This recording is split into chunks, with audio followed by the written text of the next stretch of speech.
আপনারা জানেন জান্নাতের মধ্যে একটা মাহফিল হবে, সেমিনার হবে।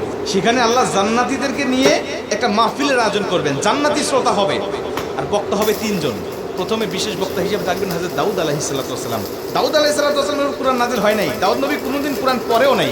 তারপরে আল্লাহ সেদিন তাকে ইলম দিবেন, তিনি দাউদ নবী সূরা তোহা থেকে তেলাওয়াত করবেন। তাফসীরে এসেছে দাউদ নবী যখন কুরআন থেকে তেলাওয়াত করবেন, তার একটা গলা থেকে, একটা কণ্ঠ থেকে 80 রকম সুর বের হতে থাকবে।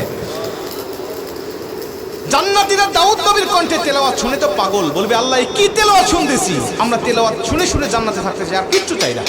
আল্লাহ বলবে এর থেকে কি সমুদ্র তেলাওয়াত শুনতে চাও না? জান্নাতীরা বলবে আল্লাহ এর থেকে সমুদ্র তেলাওয়াত হতে পারে, আমাদের আর বিশ্বাস হয় না। আল্লাহ বলবে কেন বিশ্বাস হয় না? দাউদ নবীর উপরে কোরআন নাজিল হয় নাই, দাউদ নবী কোরআনের জন্য মার খায় নাই। যে নবীর উপরে কোরআন নাজিল করেছি, যে নবী কোরআনের জন্য মার খেয়েছে, দাঁত শহীদ করেছে, মাথার হেলমেট ভেঙেছে, উহুদের প্রান্তরে রক্তক্ষরণ করেছে, ওই নবীর কণ্ঠ থেকে কোরআনের তেলাওয়াত শোনো, কেমন সুমধুর শোনা যায়।